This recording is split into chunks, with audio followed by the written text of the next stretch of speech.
ரொம்ப சிறப்பாக போயிட்டுருக்கு. பாருங்கள், தலைவர் எங்கே போனாலும் மக்கள் வெள்ளம், மக்கள் ஆதரவு, கலை அடல் போல ரொம்ப ரொம்ப சூப்பராக இருக்குது. ஒரு உண்மையாக சொல்லணும்னா இது ஒரு வேவ், ஒரு சைலண்ட் வேவ் உருவாகிட்டு இருக்கு.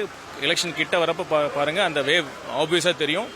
கண்டிப்பாக தமிழக வெற்றி கழகம் பெரும்பான்மையான இடத்தில் வெற்றி பெற்று தனித்த ஆட்சி அமைக்கும்.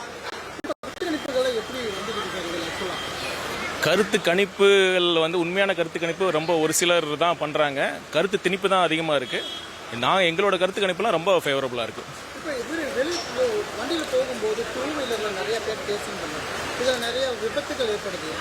தலைமை சொல்லியும் உங்களுக்கு கேட்கறது இல்லை. என்ன மாதிரியான நடவடிக்கை? நாங்கள் திரும்ப ரிப்பீட்டடாக சொல்லிட்டு தான் இருக்கோம். இந்த மாதிரி டூ வீலர்ஸில் வரக்கூடாதுன்னு தலைவர் அவர்களே சொல்லியிருக்காங்க.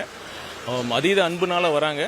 அது காவல்துறையினர் இன்னும் மேலும் அவங்கள கொஞ்சம் கட்டுப்படுத்தினா கண்டிப்பாக அது கட்டுப்படுத்தணும். அதுதான் எங்களோட கோரிக்கையாக இருக்குது. இப்போ இந்த ஜனநாயகன் படம் ஆன்லைனில் மிகப்பெரிய லாஸ் ஆஃப் தெரியுது. இது எப்படி பார்க்கணும் சார்? பாருங்கள், தலைவருக்கு மீது எந்த அளவுக்கு அநீதி நடந்துக்கிட்டே இருக்குது. ஒவ்வொரு வாட்டியும் எவ்வளோ அநீதி நடந்துகிட்டே இருக்குங்கிறது இது மற்றும் ஒரு சாட்சி. அவர் உயிருக்கு உயிராக நேசித்த சினிமா, அதற்காக அவர் அவ்வளோ அர்ப்பணித்தார். இத்தனை 30 வருஷத்துக்கு மேலே அவர் அவ்வளோ கடுமையாக, டிசிப்ளின்டாக, டெடிக்கேட்டடாக ஒர்க் பண்ணார். அதனால தான் இந்த உயரத்தை அடைஞ்சார். அவர் தன்னோட கடைசி படம்னு சொன்னார். இப்போ எந்த அளவுக்கு அவருக்கு ஒரு உண்மையாக உயிராக அந்த படத்துக்காக உழைத்தார். அந்த படம் வரணும், பொங்கலுக்கு வரணுங்கிறது தான் அவர் ரொம்ப விரும்பினார். சொல்லப்போனால் ஒட்டுமொத்த தமிழ் மக்களும் அதை விரும்பினாங்க. அப்போவே தள்ளி போச்சு. அது என்ன காரணங்களுக்கு உங்களுக்கே தெரியும். அதையும் மீறி இப்போ படமும் ஆன்லைனில் ரிலீஸ் ஆகிருக்காங்க. இது கண்டிப்பாக திட்டமிட்ட சதி. இது பார்த்தீங்கன்னா இது காரணம் என்னென்னா, ரிலீஸ் தள்ளி போனதான். ரிலீஸ் தள்ளி போக அந்த ஃபைல்ஸ், அந்த டாக்குமெண்ட்டை பத்திரமா வச்சுக்கிறது நிறைய சிரமமாக இருக்குது. இது ரிலீஸ் தள்ளி போனதுனால தான் இந்த மாதிரி ஆன்லைனில் ரிலீஸ் பண்ணியிருக்காங்க.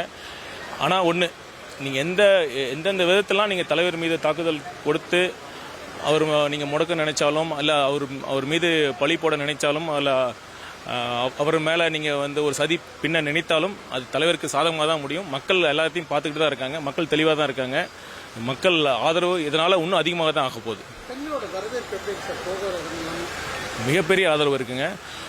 இது என்னன்னா, அவங்களுக்கெல்லாம் ஒரு நம்பிக்கை கொடுத்துருக்காரு. நான் தலைவர் அவர்களோட மிகப்பெரிய சாதனையாக என்ன பார்க்குறேன்னா, பெண்கள் மட்டும் இல்லை, குறிப்பாக இளைஞர்கள், பெண்கள், முதியவர்கள் எல்லாத்துக்குமே அரசியல் மீது ஒரு நம்பிக்கை கொடுத்துருங்க. ஒரு அரசு மீது ஒரு நம்பிக்கை கொடுத்துருங்க. ஒரு அரசு நினைச்சா பண்ணலாம், நல்லது பண்ண முடியுங்கிற நம்பிக்கையை கொடுத்துருக்காரு.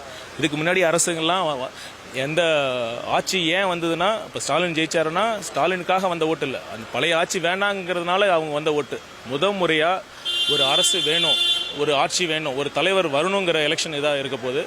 அதனால் கண்டிப்பாக பெண்கள் மட்டும் இல்லை, அனைத்து தரப்பட்ட மக்களுக்கும் ஒரு பெரிய வரவேற்பு இருக்குது.